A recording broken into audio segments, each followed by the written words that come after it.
¿Alguna vez te has preguntado cómo la Biblia revela la asombrosa relación entre el Padre, el Hijo y el Espíritu Santo? Prepárate para un viaje emocionante a través de las Escrituras, mientras exploramos 20 versículos clave que nos sumergen en el misterio y la maravilla de la Trinidad. Desde el Génesis hasta el Apocalipsis, descubriremos cómo estas revelaciones divinas nos impactan hoy. ¿Estás listo para desentrañar los secretos de la Trinidad y profundizar en tu comprensión de la fe cristiana? Número 1. Génesis 1:26.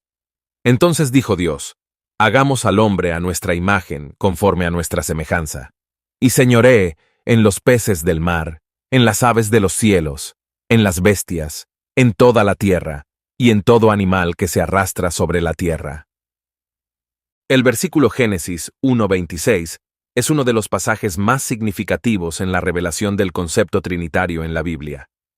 En este versículo, se nos presenta un momento crucial en la creación, donde Dios está a punto de crear al ser humano, y lo hace en un diálogo interno singular.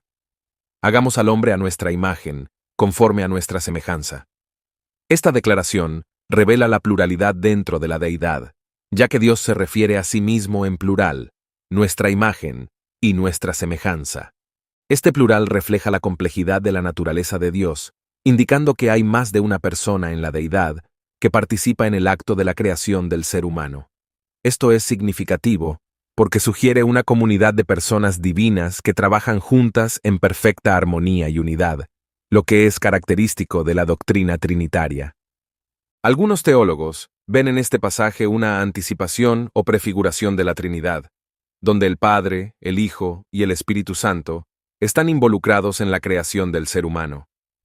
Esta interpretación encuentra apoyo en el Nuevo Testamento, donde se revela más plenamente la naturaleza trinitaria de Dios. Además, la frase "a nuestra imagen, conforme a nuestra semejanza", sugiere que el ser humano comparte una afinidad especial con Dios, siendo creado a su imagen y semejanza. Esta relación especial implica una conexión intrínseca entre el Creador y su creación, una relación que se profundiza aún más en el contexto de la redención y la restauración a través de Jesucristo. Número 2. Mateo 3:16-17. Y Jesús, después que fue bautizado, subió enseguida del agua, y he aquí los cielos le fueron abiertos, y vio al Espíritu de Dios que descendía como paloma, y venía sobre él. Y hubo una voz de los cielos que decía: Este es mi Hijo amado, en quien tengo complacencia. El relato del bautismo de Jesús en Mateo 3:16-17 es un momento fundamental en la vida de Jesucristo y revela de manera poderosa la presencia y la acción de las tres personas de la Trinidad, el Padre, el Hijo y el Espíritu Santo. En este pasaje, vemos cómo Jesús, el Hijo de Dios, se somete al bautismo por Juan el Bautista, no porque necesitara ser purificado, sino para identificarse plenamente con la humanidad que vino a salvar.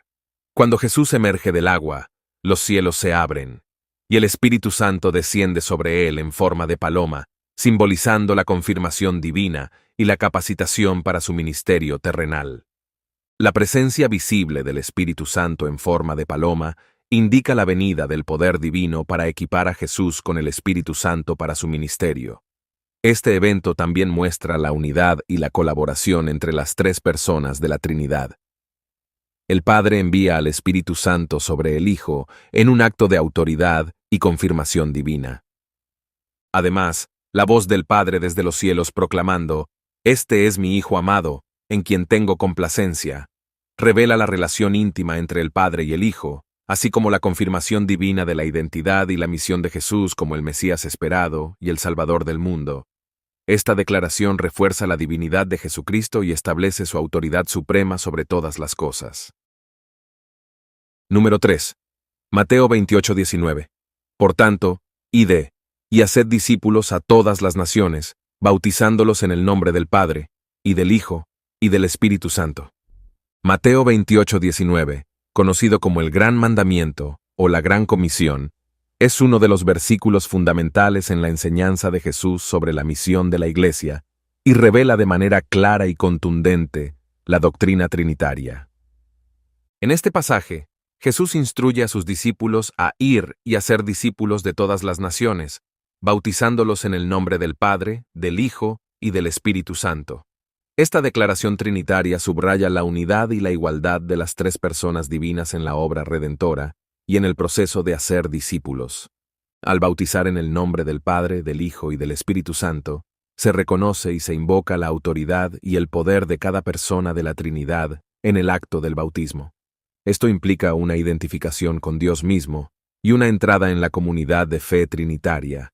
Además, el bautismo en el nombre de la Trinidad simboliza la participación en la muerte y resurrección de Jesucristo y el nacimiento espiritual en una nueva vida en Cristo, capacitada y guiada por el Espíritu Santo. Este mandato trinitario también enfatiza la naturaleza relacional de Dios y su deseo de que todas las personas, de todas las naciones, sean incluidas en la comunión divina. La inclusión de todas las naciones resalta la universalidad del Evangelio y la invitación abierta de Dios a todos los pueblos para que participen en su reino.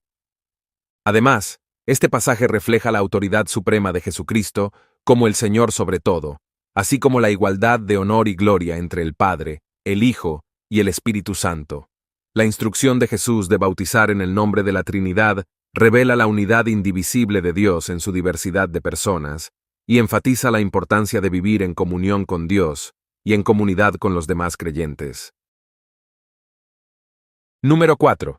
Juan 1:1-3. En el principio era el Verbo, y el Verbo era con Dios, y el Verbo era Dios. Este era en el principio con Dios.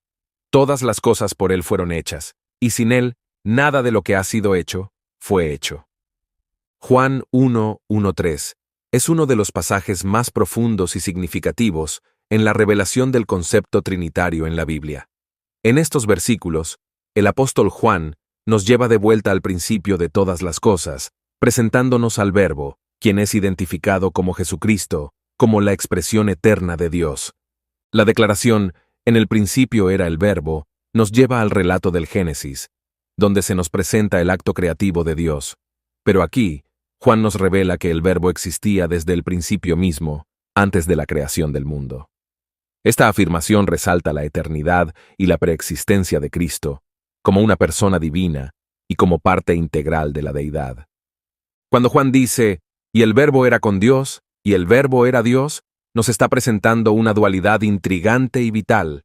Por un lado, el Verbo está con Dios, indicando una relación íntima y personal dentro de la deidad, pero al mismo tiempo, el Verbo era Dios, enfatizando su divinidad absoluta y su igualdad con el Padre. Aquí vemos claramente la coexistencia de dos personas divinas, el Padre y el Hijo, en perfecta unidad y comunión. La afirmación de que todas las cosas por Él fueron hechas, y sin Él nada de lo que ha sido hecho, fue hecho, subraya el papel activo de Cristo en la creación del universo. Este versículo nos enseña que Cristo no solo fue testigo de la creación, sino que Él mismo fue el agente creador, dando existencia a todas las cosas mediante su poder divino.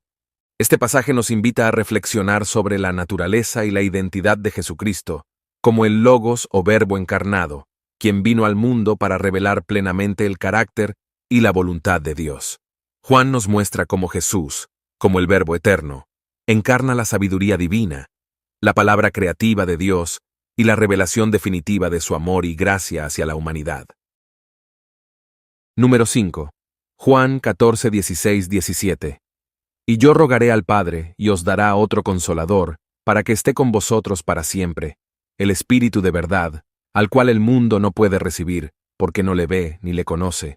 Pero vosotros le conocéis, porque mora con vosotros y estará en vosotros. Juan 14:16-17 ofrece una visión profunda de la relación entre Jesucristo, el Padre y el Espíritu Santo, revelando la promesa de Jesús de enviar al Espíritu Santo como un consolador para estar con sus discípulos para siempre. En este pasaje, Jesús está consolando a sus discípulos antes de su partida, asegurándoles que no los dejará solos. Él les promete que pedirá al Padre y que enviará otro consolador, refiriéndose al Espíritu Santo. Esta promesa es una manifestación del amor y la preocupación de Jesús por sus seguidores. asegurándoles que no estarán abandonados ni desamparados en su ausencia física.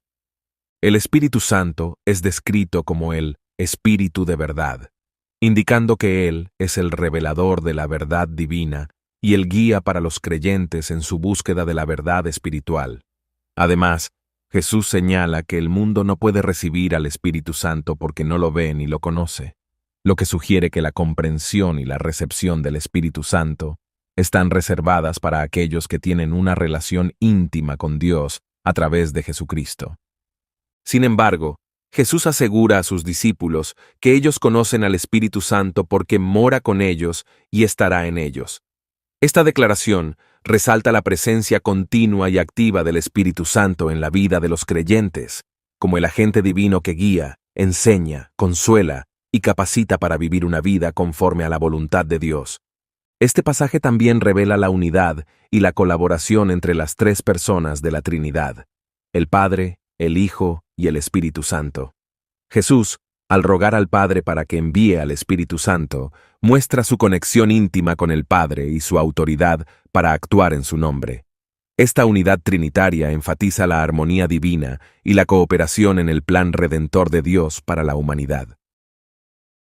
Número 6. Romanos 8:9. Mas vosotros no vivís según la carne, sino según el Espíritu, si es que el Espíritu de Dios mora en vosotros. Y si alguno no tiene el Espíritu de Cristo, no es de él. Romanos 8:9 es un versículo fundamental en la carta de Pablo a los romanos, donde explora la relación entre el Espíritu Santo y los creyentes, y cómo esta relación transforma su vida y su conducta. En este pasaje, Pablo contrasta dos formas de vivir según la carne y vivir según el Espíritu. Vivir según la carne implica seguir los deseos y las inclinaciones pecaminosas de la naturaleza humana caída, mientras que vivir según el Espíritu implica estar guiado y capacitado por el Espíritu Santo para vivir una vida conforme a la voluntad de Dios. La afirmación de que el Espíritu de Dios mora en vosotros resalta la presencia activa y continua del Espíritu Santo en la vida del creyente. Esta morada del Espíritu Santo en el creyente es una realidad espiritual fundamental que transforma su naturaleza interior y capacita para vivir de acuerdo con los propósitos y los valores del reino de Dios. Pablo continúa diciendo que, si alguno no tiene el Espíritu de Cristo, no es de él, lo que indica que la presencia del Espíritu Santo en la vida de un creyente es una marca distintiva de su pertenencia a Cristo. La posesión del Espíritu Santo es un sello espiritual que identifica al creyente como parte de la familia de Dios y como un heredero de las promesas de salvación y vida eterna en Cristo. Este pasaje también revela la relación íntima entre el Espíritu Santo y Cristo. El Espíritu de Dios es identificado como el Espíritu de Cristo, lo que resalta la conexión inseparable entre Cristo y el Espíritu Santo en la vida del creyente. Es a través del Espíritu Santo que los creyentes experimentan la presencia viva y transformadora de Cristo en sus vidas, capacitándolos para vivir como verdaderos seguidores de Cristo. Número 7. Segunda a los Corintios 13:14. La gracia del Señor Jesucristo, el amor de Dios y la comunión del Espíritu Santo sean con todos vosotros. Amén. El versículo segunda a los Corintios 13:14, conocido como la bendición trinitaria o la doxología trinitaria, es una declaración poderosa que resume la relación íntima y la colaboración entre las tres personas de la Trinidad, el Señor Jesucristo, Dios Padre y el Espíritu Santo. En esta bendición, Pablo invoca la gracia del Señor Jesucristo, el amor de Dios y la comunión del Espíritu Santo sobre los creyentes en Corinto. Cada una de estas tres bendiciones revela aspectos importantes de la obra redentora y la relación trinitaria. Primero, se menciona la gracia del Señor Jesucristo, que nos recuerda el favor inmerecido y la bondad salvadora de Jesucristo hacia la humanidad. La gracia de Jesucristo es la fuente de nuestra salvación y perdón, y nos capacita para vivir una vida transformada y abundante en comunión con Dios. Luego, se menciona el amor de Dios, que enfatiza el amor sacrificial y redentor de Dios Padre hacia el mundo. Este amor incondicional de Dios es la motivación detrás de su plan de salvación y revela su deseo de restaurar la relación rota entre Él y la humanidad. Finalmente, se menciona la comunión del Espíritu Santo, que resalta la participación activa del Espíritu Santo en la vida del creyente y en la comunidad de fe. La comunión del Espíritu Santo implica una relación íntima y personal con Dios, que nos une en amor y comunión unos con otros, y nos capacita para vivir una vida de santificación y servicio. Esta bendición trinitaria nos recuerda la unidad y la diversidad dentro de la deidad, y nos invita a experimentar la plenitud de la gracia, el amor y la comunión que Dios ofrece a través de su Hijo y su Espíritu Santo. Es una expresión de esperanza y consuelo para los creyentes, recordándoles que están rodeados por el amor y el cuidado de la Trinidad en todo momento. Número 8. Efesios 4:4-6. Un cuerpo y un espíritu, como fuisteis también llamados en una misma esperanza de vuestra vocación. Un Señor, una fe, un bautismo, un Dios y Padre de todos, el cual es sobre todos, y por todos, y en todos. Efesios 4:4-6 es un pasaje que resalta la unidad esencial de la fe cristiana y la comunidad de creyentes en Cristo, al mismo tiempo que enfatiza la diversidad y la riqueza de la realidad trinitaria. En este pasaje, Pablo presenta 7 elementos fundamentales que unen a los creyentes en una sola comunidad de fe. Número 1. Un cuerpo. Esta expresión señala la unidad de todos los creyentes en Cristo como el cuerpo de Cristo, la Iglesia. Todos los miembros del cuerpo de Cristo, independientemente de su origen étnico, cultural o social, están unidos en una sola comunidad de fe. Número 2. Un espíritu. El Espíritu Santo es el vínculo que une a los creyentes en Cristo, capacitándolos para vivir en comunión y en armonía unos con otros. El Espíritu Santo mora en cada creyente y les da poder para servir y edificar la Iglesia. Número 3. Una misma esperanza de vuestra vocación. Los creyentes comparten una esperanza común en la venida del reino de Dios y en la realización final de su redención y restauración completa en Cristo. Número 4. Un Señor. Jesucristo es el Señor supremo y soberano sobre la Iglesia y sobre toda la creación. Él es la cabeza del cuerpo, la Iglesia, y su autoridad unifica a los creyentes en una sola fe y una sola comunión. Número 5. Una fe. Los creyentes comparten una misma fe en Jesucristo como el único Salvador y Redentor, así como en las verdades fundamentales del Evangelio. Número 6. Un bautismo. El bautismo simboliza la identificación del creyente con la muerte, sepultura y resurrección de Jesucristo, así como su incorporación en la comunidad de fe. Número 7. Un Dios y Padre de todos. Dios es el Padre amoroso y misericordioso de todos los creyentes, independientemente de su trasfondo cultural o étnico. Él es el creador y sustentador de todas las cosas, y su amor y cuidado abarcan a toda la humanidad. Efesios 4:4-6 enfatiza la unidad espiritual y la diversidad dentro del cuerpo de Cristo, destacando la realidad trinitaria de Dios como el fundamento de la fe cristiana y la comunidad de creyentes.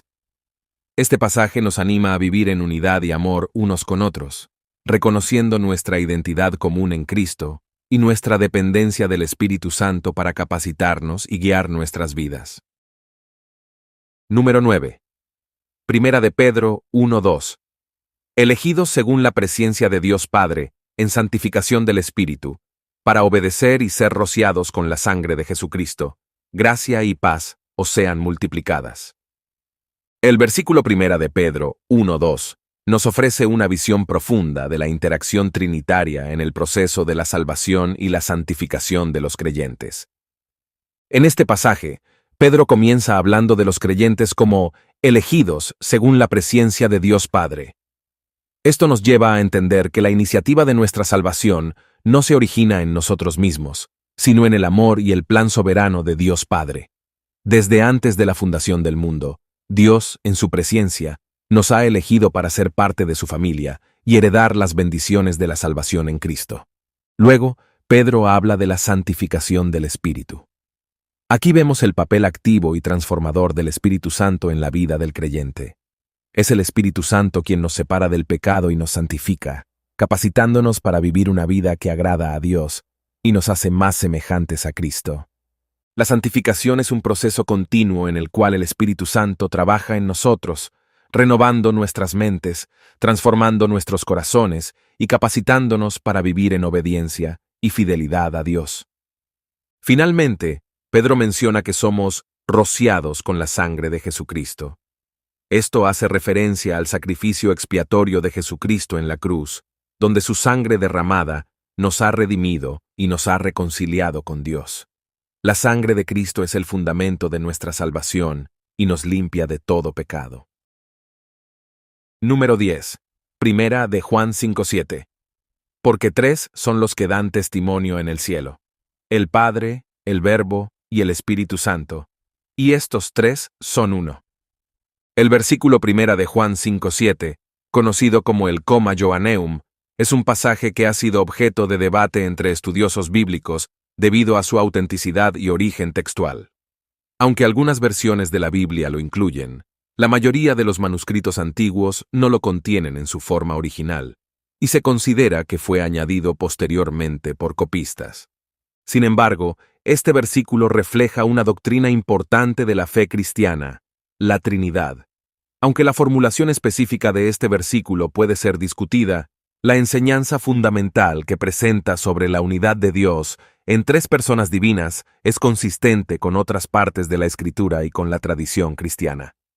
El versículo presenta tres personas divinas que dan testimonio en el cielo: el Padre, el Verbo, que es una referencia a Jesucristo, y el Espíritu Santo.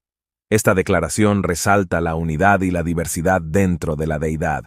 Tres personas distintas que comparten una misma naturaleza divina.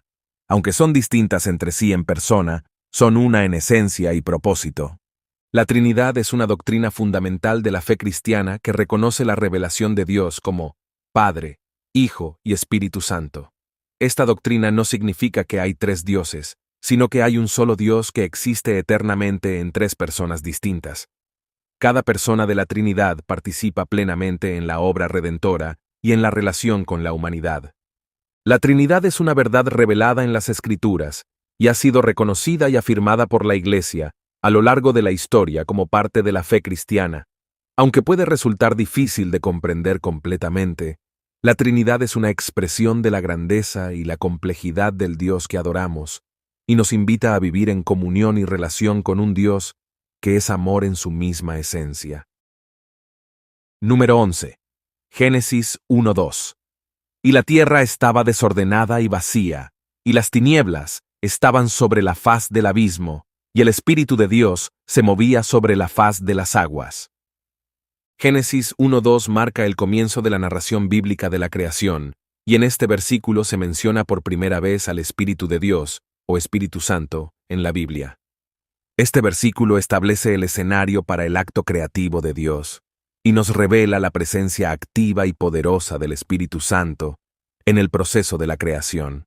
El texto nos presenta una imagen de caos y vacío en la creación primordial. La tierra estaba desordenada y vacía, y las tinieblas estaban sobre la faz del abismo. Esta descripción sugiere un estado de caos y oscuridad antes de que Dios comience su obra creativa. Sin embargo, en medio de este caos, vemos la acción del Espíritu de Dios. El Espíritu de Dios se movía sobre la faz de las aguas. Esta imagen sugiere la actividad creativa y renovadora del Espíritu Santo, que está presente desde el principio mismo de la creación, preparando y dando forma al mundo que está por venir. El término hebreo utilizado para se movía puede ser traducido también como se cernía o se agitaba, lo que sugiere una actividad dinámica y poderosa del Espíritu Santo sobre la creación. Esta acción del Espíritu Santo anticipa la obra de Dios en la creación, donde el Espíritu colabora con el Padre y el Hijo en el acto creativo. La presencia del Espíritu Santo en la creación nos revela su papel como el agente principal de la vida y la renovación. A lo largo de la Escritura, el Espíritu Santo es asociado con la creación, la vida, la renovación y el poder divino. Su presencia en la creación de Génesis 1:2 establece un patrón que se desarrolla a lo largo de toda la Biblia, revelando su papel activo en la realización del plan redentor de Dios. Número 12. Isaías 6:3. Y el uno al otro daba voces, diciendo: Santo, santo, santo Jehová de los ejércitos, toda la tierra está llena de su gloria. Isaías 6:3 nos presenta un pasaje impactante que describe una visión celestial en la que se revela la gloria y la santidad de Dios de una manera sorprendente. En esta visión, el profeta Isaías es testigo de una escena en el trono de Dios, donde los serafines, criaturas angelicales, proclaman la santidad de Dios de manera majestuosa. La repetición del término santo, santo, santo enfatiza la trascendencia y la pureza absoluta de Dios. En la cultura hebrea, la repetición de una palabra 3 veces era una forma de enfatizar su importancia y significado supremo. En este caso, al proclamar 3 veces la santidad de Dios, se subraya su completa separación y excelencia por encima de toda creación. El título, Jehová de los ejércitos, resalta la soberanía y el poder de Dios sobre toda la creación y sobre los ejércitos celestiales. Es una afirmación de su autoridad suprema sobre todas las cosas y su capacidad para cumplir sus propósitos soberanos en el mundo. La declaración de que toda la tierra está llena de su gloria nos muestra la omnipresencia y la manifestación continua de la gloria de Dios en toda la creación. Aunque esta visión se sitúa en el contexto del templo en Jerusalén, la proclamación de la gloria de Dios abarca todo el universo y revela su presencia activa y su soberanía sobre todas las cosas.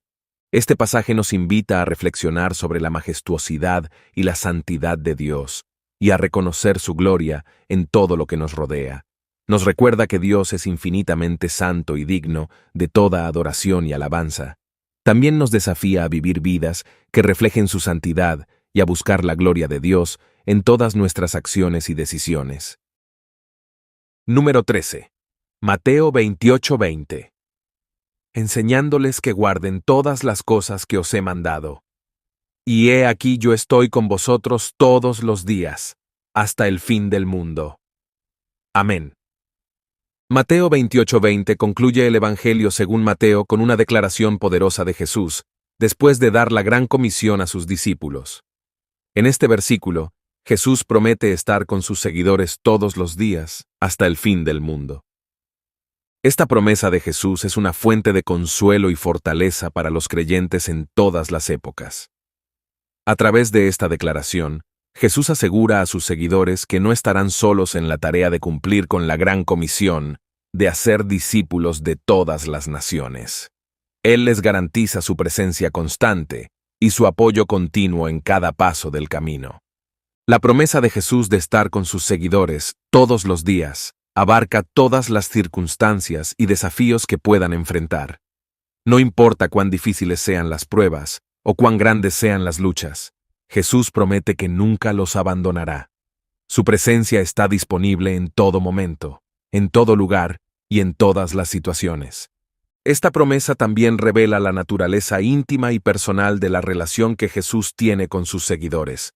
Él no solo está presente de manera abstracta o distante, sino que está verdaderamente con ellos en espíritu, acompañándolos, fortaleciéndolos y guiándolos en su caminar diario. Además, la promesa de Jesús de estar con sus seguidores hasta el fin del mundo resalta la eternidad de su presencia y su compromiso con ellos. No hay límite de tiempo para su compañía. Él está con sus seguidores en esta vida y en la vida venidera hasta la consumación de los tiempos. Esta declaración finaliza con un amén, que significa así sea o así es. Es una afirmación de la veracidad y la fiabilidad de las palabras de Jesús. Es una confirmación de que su promesa de estar con sus seguidores es cierta y segura, y que puede ser confiada en toda circunstancia. Número 14. Juan 10:30. Yo y el Padre, uno somos. Juan 10:30 es una declaración fundamental de Jesús que revela su unidad con el Padre en la naturaleza divina. En este versículo, Jesús proclama, yo y el Padre uno somos, lo que enfatiza la perfecta unidad y comunión que existe entre Él y Dios Padre. Esta declaración de Jesús es mucho más que una simple afirmación de unidad. Es una afirmación de su identidad divina y de su igualdad con Dios Padre. Al decir yo y el Padre uno somos, Jesús está declarando su unidad esencial con el Padre en cuanto a naturaleza, propósito y autoridad. La palabra uno en este pasaje no implica una unidad meramente superficial o funcional, sino una unidad de naturaleza y esencia. Jesús y el Padre comparten la misma naturaleza divina, son de la misma sustancia y comparten la misma esencia. Son uno en ser, carácter y propósito. Su unidad con el Padre es una manifestación de la perfecta armonía y la comunión eterna que existe dentro de la deidad. Al proclamar su unidad con el Padre, Jesús está afirmando su divinidad y su autoridad como el Hijo de Dios. Él es igual al Padre en poder, sabiduría y gloria, y su unidad con el Padre es la base de su autoridad para llevar a cabo la obra redentora y revelar el carácter de Dios al mundo. Esta declaración de Jesús también tiene implicaciones prácticas para los creyentes. Nos invita a reconocer la identidad divina de Jesús y a rendirle la misma adoración y obediencia que le damos al Padre. También nos desafía a buscar una comunión íntima con Jesús y a vivir en unidad con Él y con el Padre, participando en la misma vida divina que fluye de la Trinidad. Número 15. Hechos 2:33. Así que, exaltado por la diestra de Dios, y habiendo recibido del Padre la promesa del Espíritu Santo, ha derramado esto que vosotros veis y oís. Hechos 2:33 presenta un momento crucial en la historia cristiana. El día de Pentecostés, cuando el Espíritu Santo fue derramado sobre los discípulos de Jesús, cumpliendo así la promesa que Jesús les había hecho antes de ascender al cielo. En este versículo, Pedro está explicando a la multitud lo que está sucediendo en ese momento, y señala que Jesús, después de ser exaltado a la diestra de Dios, una posición de honor y autoridad, ha recibido del Padre la promesa del Espíritu Santo. Esta promesa, que había sido profetizada en el Antiguo Testamento y reiterada por Jesús durante su ministerio terrenal, finalmente se cumple en el día de Pentecostés. El hecho de que Jesús esté exaltado por la diestra de Dios enfatiza su posición suprema y su autoridad como el Mesías y Señor. Después de completar su obra redentora en la cruz y resucitar de entre los muertos, Jesús es elevado al lugar de honor junto a Dios Padre, desde donde ejerce su soberanía sobre toda la creación. El término recibido del Padre la promesa del Espíritu Santo señala que el derramamiento del Espíritu Santo es el resultado de la obra y la autoridad de Jesús como el Hijo de Dios. Jesús, como mediador entre Dios y los hombres, intercede ante el Padre para que envíe al Espíritu Santo como una señal de su poder y presencia continua en la Iglesia. El derramamiento del Espíritu Santo, que es evidenciado por los fenómenos milagrosos que la multitud ve y oye en el día de Pentecostés, marca el comienzo de la era del Espíritu y el nacimiento de la Iglesia cristiana. A partir de este momento, el Espíritu Santo mora en la Iglesia como su guía, consolador y poder para la misión. Número 16. Hechos 5:3-4. Y dijo Pedro: Ananías, ¿por qué llenó Satanás tu corazón para que mintieses al Espíritu Santo y sustrajeses del precio de la heredad? Reteniéndola, ¿no se te quedaba a ti? Y vendida, ¿no estaba en tu poder? ¿Por qué pusiste esto en tu corazón? No has mentido a los hombres, sino a Dios. El pasaje de Hechos 5:3-4 relata un evento significativo en la vida de la iglesia primitiva, donde Pedro confronta a Ananías por su pecado de mentir al Espíritu Santo. Este pasaje nos ofrece una visión profunda sobre la seriedad del pecado y la importancia de la integridad y la honestidad en la comunidad cristiana.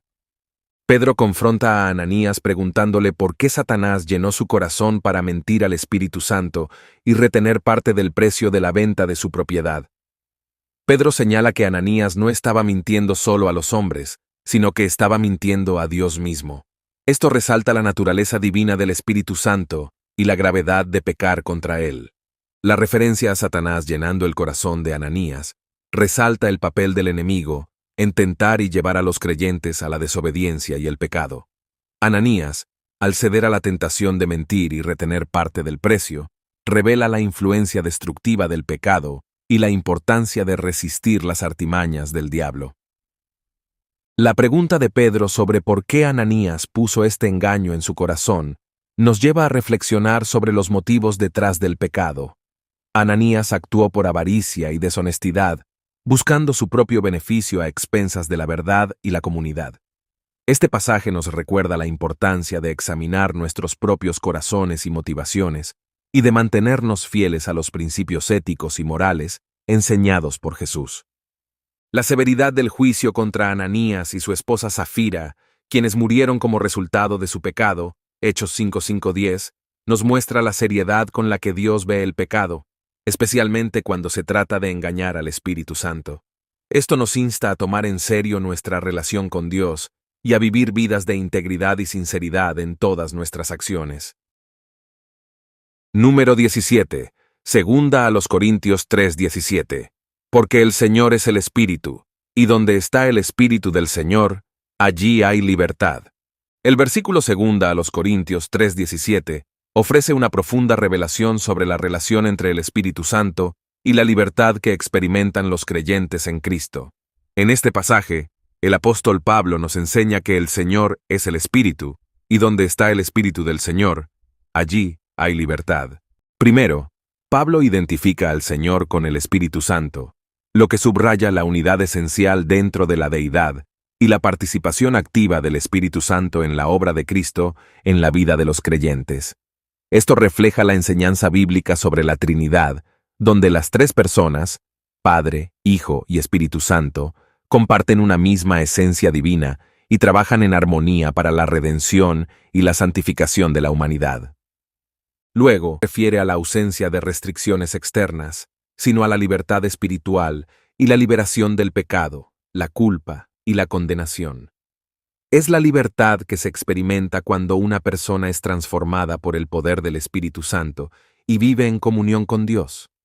La presencia del Espíritu Santo en la vida del creyente trae consigo una serie de libertades significativas. Número 1. Libertad del pecado. El Espíritu Santo obra en el corazón del creyente, capacitándolo para resistir la tentación y vivir una vida de santidad y obediencia a Dios. Número 2. Libertad del temor.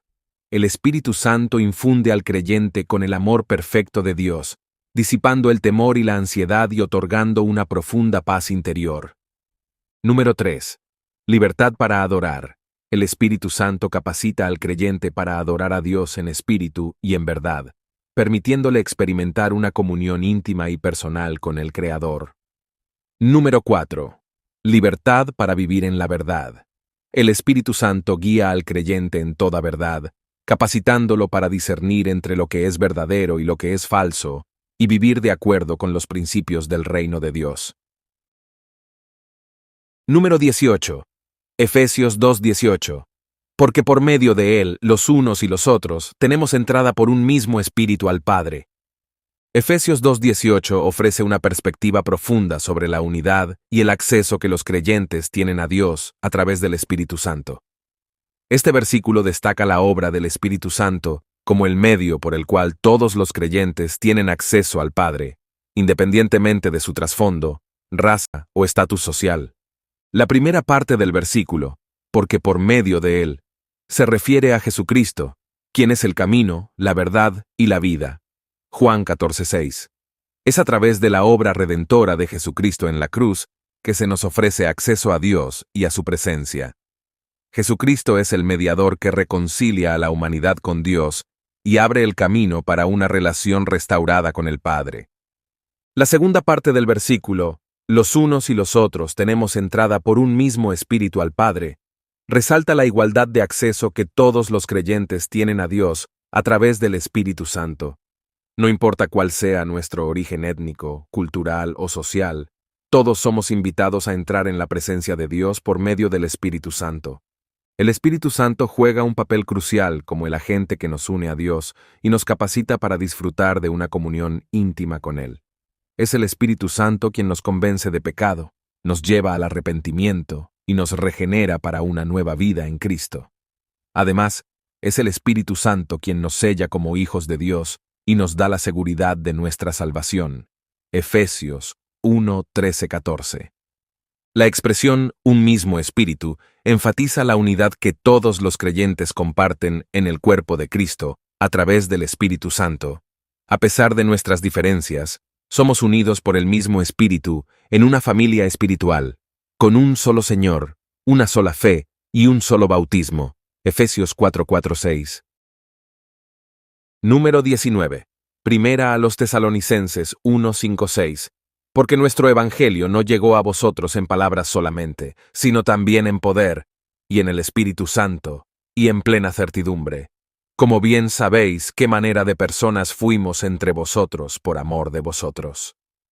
El pasaje de Primera a los Tesalonicenses 1:5-6 ofrece una visión profunda de la naturaleza del Evangelio y su impacto transformador en la vida de los creyentes. Pablo, en su carta a los Tesalonicenses, resalta que el Evangelio que les fue predicado no solo llegó a ellos en palabras, sino también en poder, en el Espíritu Santo y en plena certidumbre. Primero, Pablo enfatiza que el Evangelio no fue simplemente una expresión de palabras vacías o meras enseñanzas humanas. Más bien, el Evangelio llegó con poder divino. Esto sugiere que el mensaje de salvación proclamado por los apóstoles estaba acompañado por la manifestación del poder de Dios, lo que producía un impacto profundo en aquellos que lo escuchaban.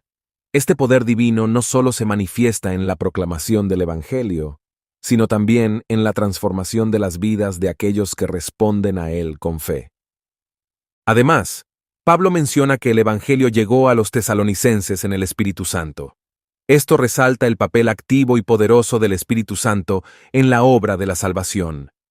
Es el Espíritu Santo quien convence a los pecadores de su necesidad de redención, quien les revela la verdad del Evangelio y quien los capacita para responder con fe y arrepentimiento. La expresión en plena certidumbre señala que la llegada del Evangelio no dejó lugar para la duda o la incertidumbre. Los tesalonicenses recibieron el mensaje con una convicción profunda y una seguridad firme en su verdad y relevancia para sus vidas. Esta certidumbre proviene del testimonio interno del Espíritu Santo, que confirma la verdad del Evangelio en los corazones de los creyentes. Finalmente, Pablo destaca que él y sus compañeros de trabajo fueron testigos vivos del Evangelio que predicaban. Su vida y su conducta entre los tesalonicenses reflejaban la realidad del mensaje que proclamaban. Su amor y su entrega por la causa del Evangelio demostraban la autenticidad de su fe y su compromiso con aquellos a quienes servían. Número 20. Apocalipsis 1:4-5. Juan, a las 7 iglesias que están en Asia, gracia y paz a vosotros, del que es y que era y que ha de venir, y de los 7 espíritus que están delante de su trono, y de Jesucristo el testigo fiel, el primogénito de los muertos, y el soberano de los reyes de la tierra. El pasaje de Apocalipsis 1:4-5 comienza con una salutación de Juan dirigida a las 7 iglesias que están en Asia. Esta carta, que es el libro de Apocalipsis, se envía a estas iglesias para exhortarlas, corregirlas y fortalecerlas en su fe, especialmente en vista de las dificultades y persecuciones que enfrentan. Juan desea gracia y paz a estas iglesias de parte de Dios, identificando a Dios como el que es y que era y que ha de venir. Esta frase resalta la eternidad y la inmutabilidad de Dios, quien existía desde el principio, está presente en el presente y vendrá en gloria al final de los tiempos. Es una afirmación de la soberanía y la autoridad divina sobre toda la historia y el universo. Además, Juan menciona los 7 espíritus que están delante de su trono. Esto hace referencia al Espíritu Santo en su plenitud y perfección, simbolizado por los 7 espíritus, que denotan plenitud y perfección en la Biblia. Este simbolismo puede estar relacionado con el libro de Isaías, donde se habla de los 7 atributos del Espíritu Santo: sabiduría, entendimiento, consejo, fortaleza, conocimiento, temor del Señor y Espíritu de Dios, representando así su presencia y obra completa en la Iglesia y en el mundo. En cuanto a Jesucristo, Juan lo presenta como el testigo fiel, el primogénito de los muertos y el soberano de los reyes de la tierra. Estas descripciones revelan la exaltada posición y el papel único de Jesucristo en la redención y el gobierno del universo. Él es el testigo fiel que proclama la verdad de Dios, el primero en resucitar de entre los muertos, lo que garantiza la resurrección de todos los creyentes, y el soberano supremo sobre todos los reyes y autoridades terrenales. Gracias por acompañarnos en este inspirador viaje a través de los versículos clave que revelan la asombrosa relación entre el Padre, el Hijo y el Espíritu Santo en la Biblia. Esperamos que hayas encontrado esta exploración espiritual tan enriquecedora como nosotros.